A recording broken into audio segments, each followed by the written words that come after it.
Hello, welcome friends. आज हम देखेंगे एक संस्कृत पाठ योजना। अगर आप कोई एजुकेशनल प्रोफेशनल कोर्स कर रहे हैं जैसे बीएड, डीएलएड, बीटीसी एट्सेट्रा, कोई भी एजुकेशनल कोर्स, तो ये जो है पाठ योजना अर्थात लेसन प्लान जो है वो आपके लिए बहुत हेल्पफुल है। और ख़ासकर ये संस्कृत के स्टूडेंट्स के लिए सबसे ज़्यादा हेल्पफुल है, क्योंकि ये जो पाठ योजना है ये संस्कृत पाठ योजना है। जो टॉपिक है प्रत्यभिज्ञानम। तो सबसे पहले आप जब भी लेसन प्लान बना रहे हैं या पाठ योजना लिख रहे हैं तो सबसे पहले आप पाठ योजना नंबर लिखेंगे। जितने नंबर भी आप पाठ योजना लिख रहे हैं वो पाठ योजना नंबर, अब आपके यूनिवर्सिटी या कॉलेज में जितने भी total number of lesson plans लिखने को कहा है तो उस हिसाब से आप सीरियली यहाँ पे सबसे पहले पाठ योजना नंबर लिखेंगे।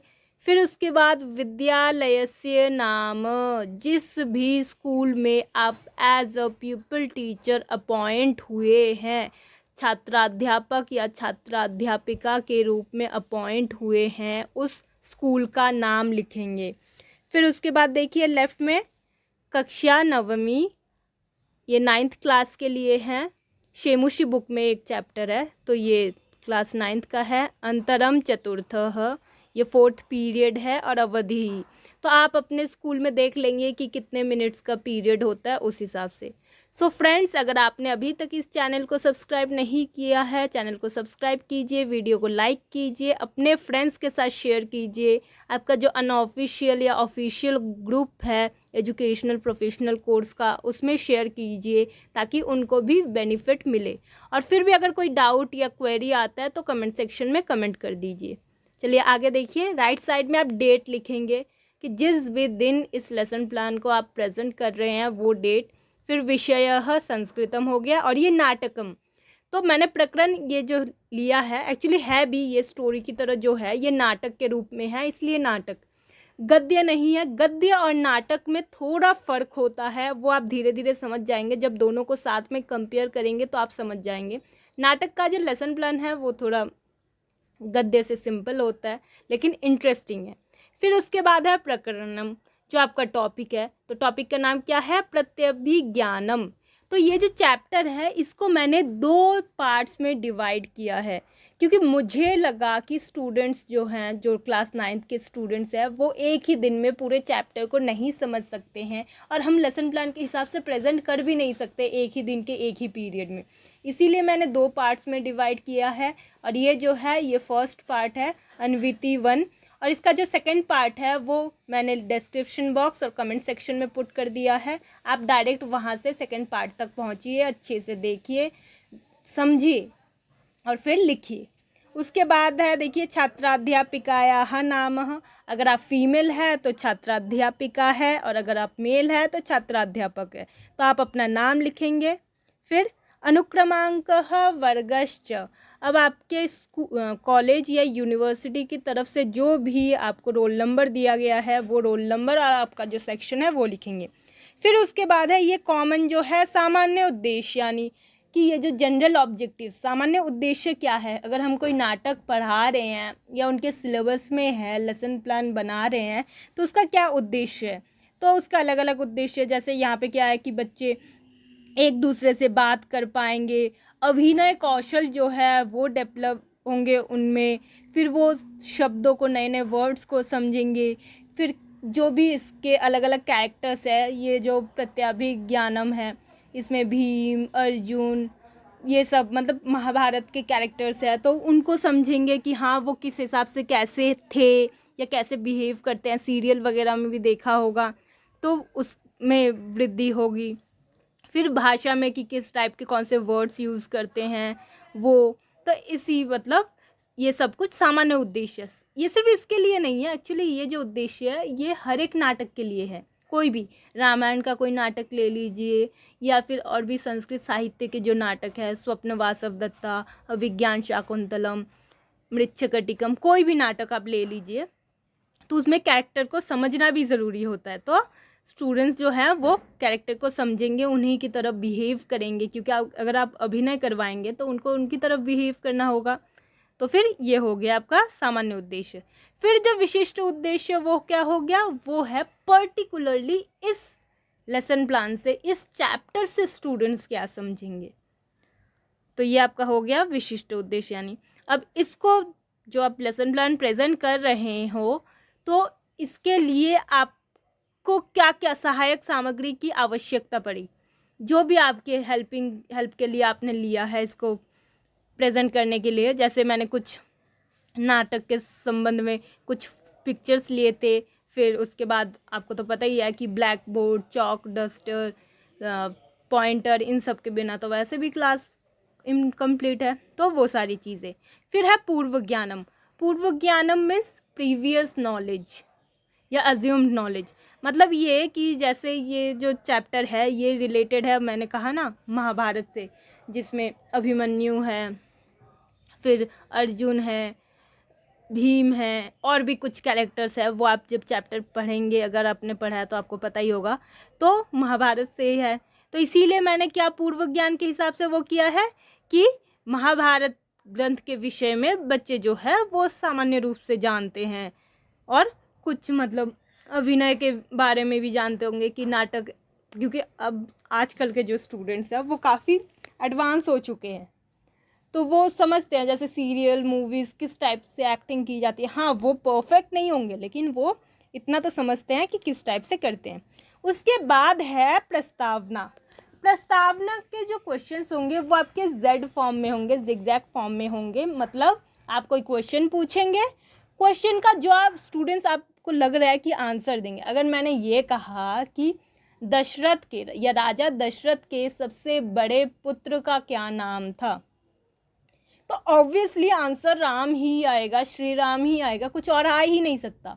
तो आपको क्वेश्चन ऐसा बनाना पड़ेगा कि ये नहीं कि हाँ 10 बच्चे 10 तरह के आंसर दे, एक ही आंसर आए उसी एक्सपेक्टेशन में कि हाँ जैसे श्री राम आए, आगे आंसर, फिर आपने मान लिया कि हाँ बच्चे श्री राम ही आंसर देंगे, तो फिर श्री राम से आप सेकंड क्वेश्चन बनाएंगे। तो इसी तरह से, जैसे देखिए मैंने कुछ चित्र दिखाए और मैंने पूछा कि ये जो चित्र है ये किन का है, तो सबने कहा पांडवों का है। तो उसी हिसाब से आपको चित्र लेना पड़ेगा कि देखकर ये ना लगे कि हाँ रामायण के 4 भाई, आपको पांडवों के चित्र ही लेना है। अगर आप इसी प्रस्तावना को रखते हैं, मतलब इतने सारे सीरियल्स वगैरह हुए हैं, स्टार प्लस में हुए हैं, डीडी नेशनल पे हुए हैं, फिर एक पहले था एनडीटीवी इमेजिन, उस पे हुआ है, फिर कार्टून बेसिस पे मूवीज़ भी हुई है। तो उसी हिसाब से आप चित्र लेंगे, चाहे उन्होंने वो सीरियल या मूवी देखी हो या नहीं देखी हो, बट पिक्चर इस तरह का लेंगे कि वो समझ ही जाए कि हाँ ये पांडवों का चित्र है। और क्लास 9th के बच्चे हैं, वो तो रामायण महाभारत के बारे में जानते ही होंगे। फिर उसके बाद अब ऑब्वियसली पांडव आंसर आ गया, तो पांडव कितने वर्षों के लिए वन में और कितने वर्षों के लिए अज्ञातवास गए थे, तो भाई 12 वर्षों के लिए वन में और 1 वर्ष के लिए अज्ञातवास में गए थे। अज्ञातवास में कहाँ वो रहते थे? विराट नगर में रहते थे। अब विराट युद्ध के बारे में आप क्या क्या जानते हैं, यह उनका हो गया समस्यात्मक प्रश्न, क्योंकि बेसिक तो हमने ये मान लिया कि महाभारत के बारे में जानते हैं। अगर यहाँ पे भी बच्चे अटकते हैं कि पांडव जो है अज्ञातवास में कहाँ रहते थे या कहाँ रह रहे थे, तो विराटनगर अगर किसी को भी नहीं पता तो ठीक है, ये आपका हो गया समस्यात्मक प्रश्न, वरना आप नेक्स्ट वाले को बना लीजिए। तो ऐसे ही आपको जिगजैग फॉर्म में ही प्रस्तावना बनाना है, ताकि उनका जो आंसर हो उसी पर बेस्ड आपके क्वेश्चंस हो। आई होप फ्रेंड्स आप लोग को इतना क्लियर है।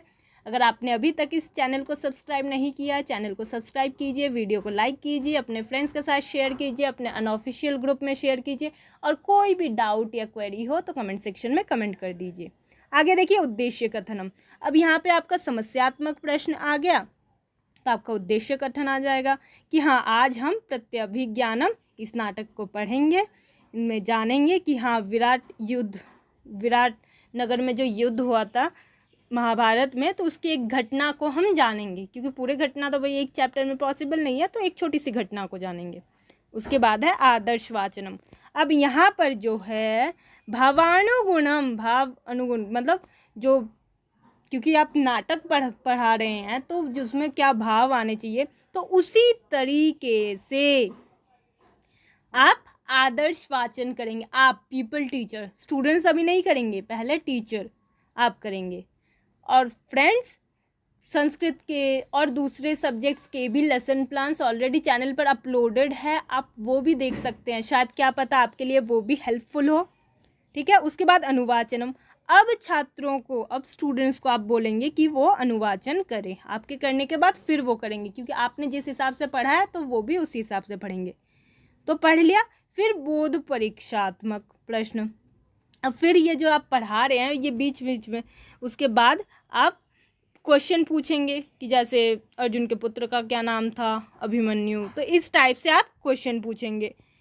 और फिर उसके बाद देखिए काठिन्य निवारण।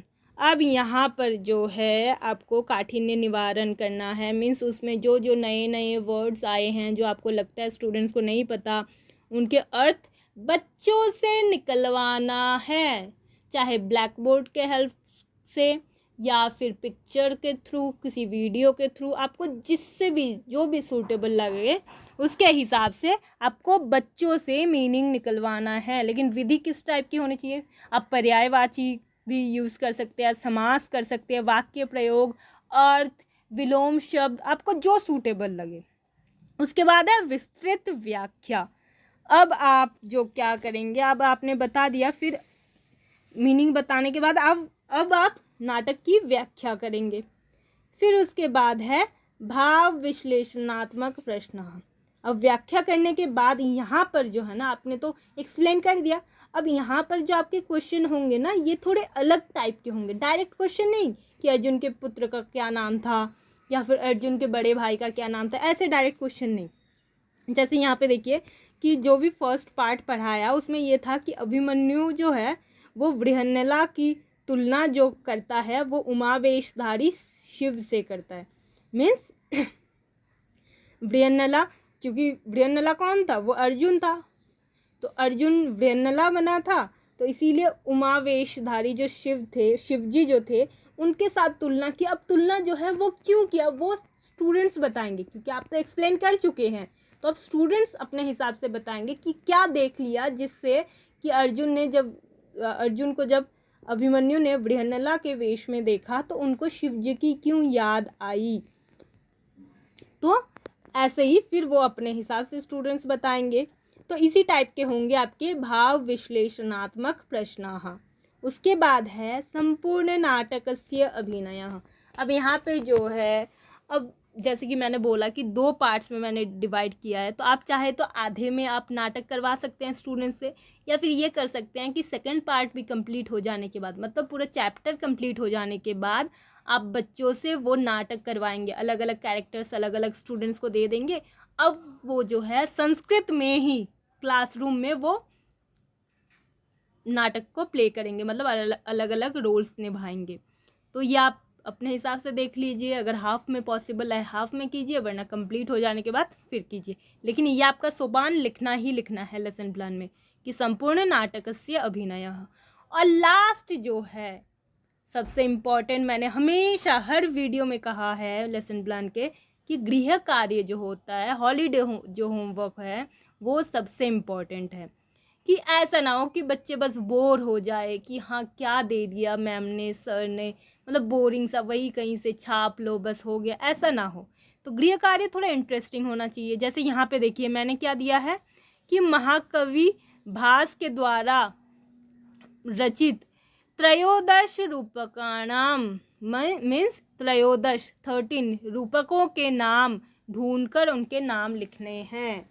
मीन्स जो 13 रूपक है वो ढूंढकर आपको लिखना है। अब ऐसे डायरेक्ट तो भाई ये है नहीं कि भाई गए और देख लिया लिख लिया, तो थोड़ा बच्चे क्या करेंगे, थोड़ा सर्च करेंगे, उसमें देखेंगे समझेंगे, अच्छा इनमें से ये चीज़ें हैं, तो फिर उसके बाद लिखेंगे। ऐसा नहीं कि वो एक्सरसाइज की तरह डायरेक्ट एक्सरसाइज, भाई एक गाइड खरीद लो और उसी में से देख के लिख लो। तो इसलिए गृह कार्य अगर आप चाहो तो आप ये दे सकते हो, वरना कुछ और दे सकते हो, कोई प्रॉब्लम नहीं है, लेकिन डेली रूटीन से थोड़ा अलग होना चाहिए।